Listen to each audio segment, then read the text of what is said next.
किसको कॉल करनी है? जीसस कह रहा है आपको, कहता call to me, I will answer you and show you great and mighty things. महान अद्भुत चीजें तुझे दिखाऊंगा। आगे लिखा है, ये एम्पलीफाइड है, यानी खुल के समझाया है। आपकी स्क्रीन पर जो है वो सिंपल बाइबल है, लिखा fenced in and hidden. Fenced किसी घर की चार दीवारी। आप किसी घर के बाहर जाते हैं ना, तो चार दीवारी होती है। चार दीवारी के अंदर क्या है पता नहीं।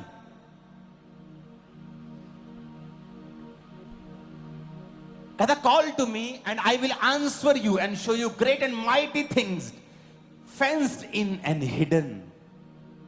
कहता जो चीजें छुपी हुई हैं, फेंस के अंदर हैं, चार दीवारी के अंदर है। कहता तू बाहर खड़ा है, चार दीवारी 35 फुट ऊंची है, तू बाहर खड़ा है, तेरे को दिख नहीं रहा अंदर क्या है। तेरे को पता तो है कुछ तो गड़बड़ है लाइफ में, कहीं तो गड़बड़ है कि मेरा बिजनेस बढ़ नहीं रहा। हो सकता है जिस पर आपने पूरा भरोसा किया है वो आपका सबसे बड़ा शत्रु हो, सबसे बड़ा चोर हो आपकी लाइफ में, बट आपको वो दिखता नहीं। क्यों? क्योंकि आप प्रेयरलेस हैं। प्रभु ने कहा मुझसे प्रार्थना कर, मैं तेरी सुन के बड़ी बड़ी कठिन बातें बताऊंगा जिन्हें तू अभी नहीं समझता। I will show you great and mighty things fenced in and hidden. जो कहता फेंस के पीछे हैं, फेंस के पीछे हैं, हिडन है, छुपी हुई हैं, पर तेरी लाइफ उन पर निर्भर करती है। जब तक तू अपने बिजनेस से उस चोर को नहीं निकालेगा, या जिसको तू आम सा कर्मचारी समझता है, हो सकता है वो तेरा यूसुफ हो लेकिन तुझे दिखाई नहीं दे रहा। तू उसे आम समझ रहा है लेकिन तेरा यूसुफ है वो, पर तुझे दिखाई नहीं दे रहा। जिस भले को तू भला समझ बैठा है, जिस भले को तू चोर समझ बैठा है, वो तुझे दिखाई नहीं दे रहा। और जिस चोर को तू भला समझ बैठा है वो तुझे दिखाई नहीं दे रहा। जिस दिशा तुझे जाना है तुझे दिखाई नहीं दे रही। जो काम तुझे करना है दिखाई नहीं दे रहा। Because you are prayerless. तू प्रार्थना रहित है, परमेश्वर ने कहा। So God said, Jesus said, call to me and I will answer you and show you great and mighty things fenced in and hidden, which you do not know, जो तू नहीं जानता है। आगे लिखा है do not distinguish and recognize, जिसको तू अलग नहीं कर सकता और पहचान नहीं सकता। डिस्टिंग्विश का मतलब है वखरा करना, अलग करना, अंतर करना किसी चीज पर। Which is better for me, मेरे लिए क्या अच्छा है, मैं अंतर नहीं कर पा रहा हूं। मेरे लिए ये अच्छा है कि ये अच्छा है, मेरे लिए इधर जाना अच्छा है कि इधर जाना अच्छा है। कहता तू अंतर नहीं कर पा रहा है। क्यों? क्योंकि तू प्रार्थना नहीं करता है।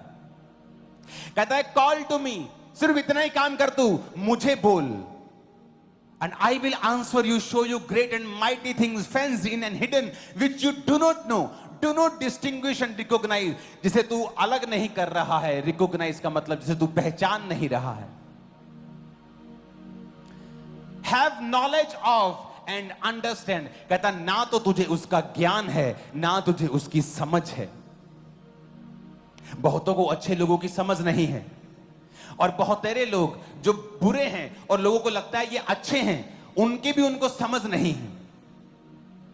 इसलिए जब एक मिनिस्ट्री में एक लीडर डिसीजन लेता है, कईयों को लगता है ओ ये तो बड़ा अच्छा आदमी था, यहां से चला गया। कुछ लोग ये तो बड़ा गंदा था, यहां चला गया। आपको वो नहीं पता क्या हो रहा है, क्योंकि परमेश्वर ने कहा मैं हिडन चीजें दिखाऊंगा, जिसकी तुझे नॉलेज नहीं, ज्ञान नहीं है, जिसका तुझे समझ नहीं है, जिसको तू अलग नहीं कर रहा है, जिसको तू पहचान नहीं रहा है, जो फेंस इन है, दीवार के पीछे हैं, हिडन है। कहता call to me and I will answer you, मैं तुझे जवाब दूंगा। हम प्रभु के सामने रोते हैं, प्रभु तू कुछ क्यों नहीं करता है, तू कुछ क्यों नहीं करता, तुझे मेरी बीमारी दिख नहीं रही। मैं आपको बोल रहा हूं, आप ऐसा बोल बोल के मर जाएंगे और कोई जवाब नहीं आएगा, क्योंकि परमेश्वर ने आपको अधिकार दिए।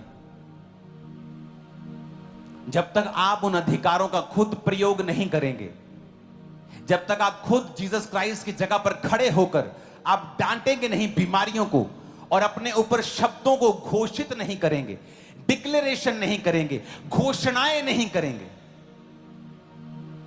एक पास्टर दुष्ट आत्मा परमेश्वर से बात कर रहा था, तो प्रभु बात कर रहा था उससे और दुष्ट आत्मा आ गई बंदर के रूप में और उसे चिढ़ाने लगी करके। वो डिस्ट्रैक्ट हो गया, वो उसे अंदर से गुस्सा आने लगा कि परमेश्वर इस दुष्ट आत्मा को दूर क्यों नहीं कर रहा। परमेश्वर को पता है कि जब से ये दुष्ट आत्मा आई है मुझे बात सुननी प्रभु की बंद हो गई, मैं डिस्ट्रैक्ट हो गया हूं। प्रभु ने दूर नहीं किया। थोड़ी देर के बाद गुस्सा आ गया, बोला ए दुष्ट आत्मा भाग जा यीशु मसीह के नाम में, और शैतान चला गया।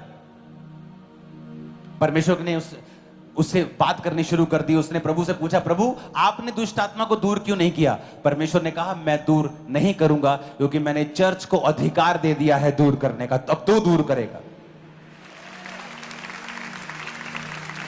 अब मैं दूर नहीं करूंगा।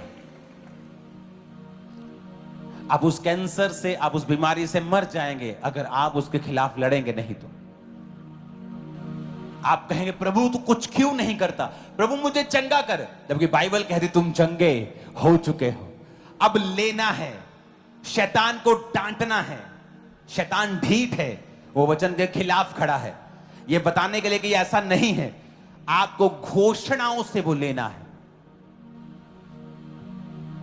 एक क्रिश्चियन लड़का यंग रोज शराब पी के घर आता था। घर वाले मना करते थे शराब मत पी, शराब मत पी, वो फिर पीता था, फिर घर आता था। शराब, मम्मी उसकी आत्मिक थी, प्रार्थना करती थी, फिर शराब पीता था। ऐसा लगता था कि जैसे प्रार्थना कबूल नहीं हो रही, शैतान पर हमारा कोई कब्जा नहीं है, ये सब बातें ऐसे ही हैं। शराब कम होने की वजह से बढ़ गई, उसे नाली में गिरा हुआ लोग लेके घर आते थे, मरा हुआ समझ के कई बार लेके आते थे, और लोग बोलते थे बेवड़ा है ये, बेवड़ा, इसने अपने घर वालों का नाम खराब कर दिया है। उसकी मां बोलती थी ये बेवड़ा नहीं है, ये एक दिन खुदा का दास बनेगा। वर्ड वर्ड वर्ड्स वर्ड्स, आप मुझे अपने वर्ड्स बताओ, मैं आपकी लाइफ आपको बताऊंगा क्या है। Good people, best people are suffering because of their words. अपने शब्दों की वजह से अच्छे लोग सफर कर रहे हैं आज इस दुनिया में।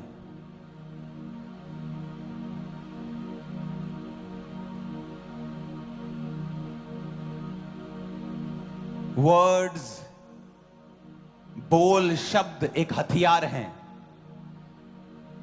आपके हाथ के चाकू को आप अपने हाथ को काटने के लिए भी इस्तेमाल कर सकते हो,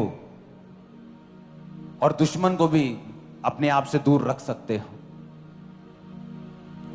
सब्जियां भी काट सकते हो और अपना पेट भर सकते हो, और अपना हाथ काट कर अपना खून भी निकाल सकते हो।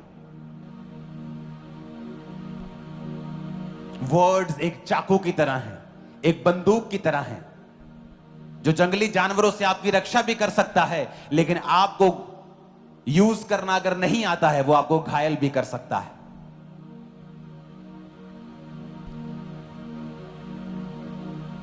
परमेश्वर ने वायदा किया है 2025 में वो चर्च को एक नई दिशा, एक नए रिल्म में, एक नए सामर्थ्य में और एक नए ऊंचाई के ऊपर लेके जाएगा, और वो शुरू हो